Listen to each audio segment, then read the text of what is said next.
4 महीने सह रोजा या चल्ला मुकम्मल करना एक बड़ी नेमत है, लेकिन असल काम उसके बाद शुरू होता है। बुजुर्ग फरमाते हैं कि वक्त लगाना दरअसल वक्त गुजारना नहीं बल्कि सीखना है, ताकि बाकी जिंदगी उसके मुताबिक गुजारी जा सके। वापस आने के बाद इन चंद बातों पर अमल करना आपके उस वक्त को कीमती बना देगा। 1. मकामी मस्जिद के 5 अमाल से जुड़ना। 4 महीने की मेहनत का निचोड़ आपके अपने मोहल्ले की मस्जिद है। अगर आप वहां के कामों में फाल नहीं होंगे तो वो ईमानी कैफियत बरकरार रखना मुश्किल हो जाएगा। रोजाना की तालीम, मस्जिद में होने वाली तालीम में खुद भी बैठें और दूसरों को भी लाएं। तश्कील और गश्त, अपने मोहल्ले के साथियों के साथ मिलकर गश्त, मुलाकात जारी रखें। हफ्तावार इज्तिमा, अपने इलाके के हफ्तावार इज्तिमा में पाबंदी से शिरकत करें। 2. वक्त की तरतीब और रोजगार। दीन सुस्ती नहीं सिखाता। 4 महीने लगाने के बाद आपको अपनी जिंदगी में मजीद बाकायदा डिसिप्लिन होना चाहिए। हलाल रिज्क, अपनी मुलाजमत, कारोबार या जो भी काम आप करते हैं उसे पूरी दियानतदारी से करें। मेहनत करके अपने घर वालों की जिम्मेदारी उठाना भी अजीम इबादत है। फारिग न बैठें। अगर आपके पास फिलहाल कोई काम नहीं है तो किसी हुनर या काम की तलाश में लग जाएं। दीन का काम करने वाला मुआशरे का सबसे ज्यादा मुतहर्रिक इंसान होना चाहिए। 3. अखलाक और बर्ताव में तब्दीली।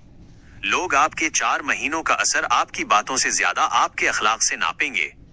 घर वालों के साथ नरमी, वालिदैन की खिदमत और पड़ोसियों के हुकूक का ख्याल रखना आपकी तबलीग का अमली सबूत होगा।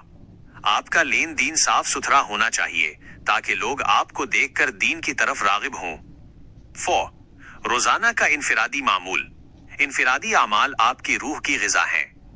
तिलावत कुरान, रोजाना चाहे एक पाव ही क्यों न हो, तिलावत का मामूल बनाएं। जिक्र व अज़कार, सुबह शाम की तस्बीहात की पाबंदी करें। तहज्जुद और दुआ, अल्लाह से रो रो कर अपने लिए और पूरी उम्मत की हिदायत के लिए मांगें। 5. सीखने का अमल जारी रखें। 4 महीने में आपने एक रास्ता देखा है, अब उस पर चलने के लिए इल्म की जरूरत है। मुस्तनद उलमाए किराम की सोहबत इख्तियार करें ताकि आपको दीन के मसाइल और अहकामात की सही समझ हासिल होती रहे।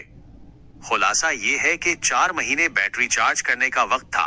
अब इस बिजली से अपने घर, मोहल्ले और अपने काम की जगह को रोशन करना आपकी जिम्मेदारी है।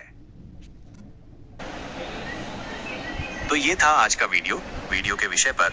मुझे उम्मीद है कि आपको ये जानकारी अच्छी लगी होगी और ये आपके काम आएगी।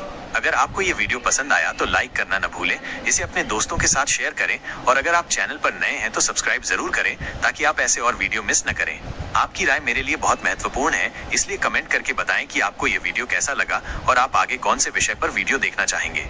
मैं आपसे मिलूंगा अगले वीडियो में, तब तक अपना ध्यान रखें और सीखते रहें।